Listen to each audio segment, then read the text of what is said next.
इस साल फीस 4 गुना यानी कि लगभग 400% के करीब बढ़ाई गई है और आने वाले समय में फीस को 10 गुना, 20 गुना या उससे भी ज़्यादा बढ़ाया जा सकता है और हॉस्टल की फीस दुगनी हो सकती है। कुछ लोग कह रहे हैं कि जब फीस स्कॉलरशिप के थ्रू वापस हो जाती है तो फीस बढ़ने से दिक्कत क्या है?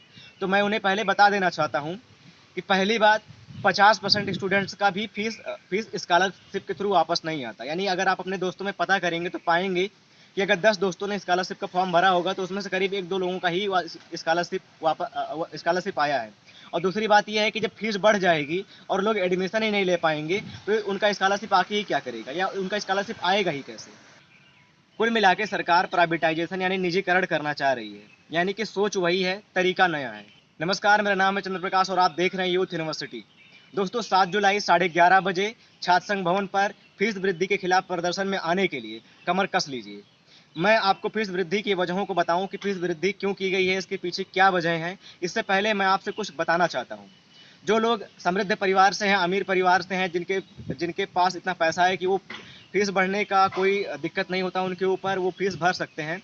मैं उनसे कहना चाहूँगा कि आप इलाहाबाद यूनिवर्सिटी के आसपास के लेबर चौराहों पे पता कर लीजिए। लेबर चौराहों पे जब आप पता करेंगे तो वहाँ पे कोई ना कोई छात्र इलाहाबाद यूनिवर्सिटी का मिल जाएगा जो कि अपने आप को बेच रहा होगा, यानी मजदूरी करने के लिए अपने आप को बोली लगा रहा होगा वहाँ पे। दूसरी बात, आप सलोरी में, छोटा बघाड़ा में, चौराहों पे अगर आप पता करेंगे तो पोस्टर लगाने वाले, पंपलेट बांटने वालों में से अधिकांश लड़के इलाहाबाद यूनिवर्सिटी के होते हैं।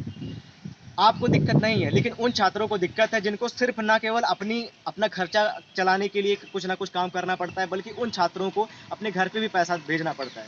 अगर फीस वृद्धि होती तो आपको तो प्रभावित नहीं करेगा, लेकिन उन छात्रों को, उन लड़कों को जरूर प्रभावित करेगा। और फीस वृद्धि सबसे ज़्यादा प्रभावित करेगी उन लड़कियों को जो गांव से आती हैं। खासकर भारतीय समाज में ये देखा जाता है कि लोग जब लड़का और लड़की दोनों को पढ़ाना होता है तो खासकर लड़के को पढ़ाने की प्राथमिकता रखते हैं और लड़कियों को पढ़ाना उनके लिए द्वितीयक होता है। और अगर ऐसे में अगर फीस वृद्धि ज़्यादा होगी तो लड़कियों लड़कियों के लिए इलाहाबाद यूनिवर्सिटी का ऑप्शन लगभग बंद ही हो जाएगा। दोस्तों, मैं क्यों कह रहा हूँ कि फीस 10-20 गुना ही नहीं, अभी आने वाले सालों में 40 से 50 गुना बढ़ाई जाएगी। उसके पीछे की वजहों को बताता हूँ और साथ में ये भी बताता हूँ कि फीस बढ़ाई क्यों गई है। दोस्तों, आप सभी लोग जानते हैं कि सभी सेंट्रल यूनिवर्सिटीज में नई शिक्षा नीति यानी न्यू एजुकेशन पॉलिसी लागू हुई है। ये वही न्यू एजुकेशन पॉलिसी है जिसकी बड़ाई फ्रंट मीडिया से लेकर खान सर और ध्रुव राठी जैसे लोगों ने भी अपने यूट्यूब चैनल पर की थी।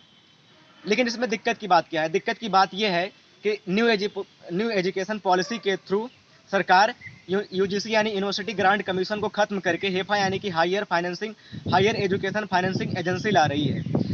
अब इसमें क्या होने वाला है? यूनिवर्सिटी को पहले सरकार पैसा देती थी यानी अनुदान देती थी। अब सरकार यूनिवर्सिटी का खर्चा चलाने के लिए, यूनिवर्सिटी में पढ़ाई लिखाई के लिए एक भी चवन्नी नहीं देगी। अब यूनिवर्सिटी को खुद अपना अब यूनिवर्सिटी को खुद यूनिवर्सिटी चलाने के लिए हेफा यानी कि हायर एजुकेशनल फाइनेंसिंग एजेंसी से कर्ज लेना पड़ेगा। यानी कि अब यूनिवर्सिटी खुद कर्ज लेके अपना खर्चा चलाएगी। और दोस्तों, आप सभी जानते होंगे अगर कर्ज लेके वो अपना खर्चा चलाएगी तो इस कर्ज को चुकाना भी पड़ेगा। सरकार की भूमिका बस इतनी होगी कि उस कर्ज का ब्याज सरकार चुकाएगी। यानी कि जो कर्ज का पैसा यूनिवर्सिटी लेगा उसका जो मूल राशि होगा, मूलधन होगा, वो यूनिवर्सिटी खुद चुकाएगा, बल्कि खाली सरकार उसका ब्याज चुकाएगी। तो समस्या इस बात की है कि हर साल यूनिवर्सिटी को चलाने के लिए 300 से 400 करोड़ रुपयों की जरूरत होती है।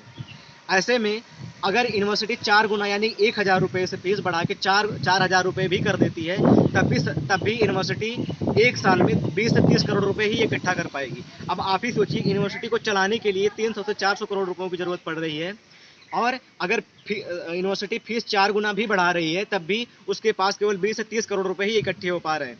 यानी कि ये साफ जाहिर है कि आने वाले समय में फीस वृद्धि और भी बहुत ज़्यादा होगी। केवल यूनिवर्सिटी का फीस नहीं बढ़ेगा, आने वाले समय में हॉस्टल फीस बढ़ेगा। अभी इस बार जो फीस बढ़ाया गया है वो सरकार केवल ट्रायल कर रही है कि स्टूडेंट इसका विरोध करते हैं कि नहीं करते हैं। अगर इस बार हम लोगों ने फीस वृद्धि का विरोध नहीं किया तो सरकार भी अपने फैसले पर मजबूत हो जाएगी और यूनिवर्सिटी प्रशासन भी अपने फैसले पर मजबूत होगा। और अगले आने वाले सालों में मैं पूरी गारंटी के साथ बताता हूँ, आने वाले सालों में फीस वृद्धि बहुत ज़्यादा देखने को मिलेगी। इससे प्रॉब्लम उन छात्रों को होगी जो निर्धन परिवार से आते हैं या निम्न मध्यम वर्ग परिवार से आते हैं। और इलाहाबाद यूनिवर्सिटी तो खासकर उन छात्रों के लिए ज़्यादा फेमस है। वो छात्र एडमिशन ज़्यादा इसमें लेते हैं जो निम्न मध्यम वर्ग के होते हैं या गरीब वर्ग के होते हैं। एक तो वैसे ही यूनिवर्सिटी में देश की आम आबादी के जो लड़के होते हैं वो वैसे लड़के लड़कियां होते हैं वैसे ही नहीं पहुंच पाते हैं, अगर फीस बढ़ जाएगा तो और भी नहीं पहुंच पाएंगे। तो हमें जरूरी है कि नई शिक्षा नीति के इस नीति का भी विरोध किया जाना जरूरी है और साथ में फीस हाइक का भी विरोध किया जाना जरूरी है। साथियों में बता देना चाहता हूं कि अगर इलाहाबाद यूनिवर्सिटी में फीस वृद्धि के खिलाफ प्रोटेस्ट शुरू होता है तो दिल्ली यूनिवर्सिटी, बीएचयू तथा देश के तमाम सेंट्रल यूनिवर्सिटीज और अन्य स्टेट यूनिवर्सिटी में भी फीस वृद्धि के खिलाफ स्ट्राइक और प्रोटेस्ट शुरू होने की संभावना है। इसलिए आप सभी से निवेदन है कि कल 7 बजे फीस वृद्धि के खिलाफ प्रोटेस्ट के लिए छात्र संघ भवन पहुंचे।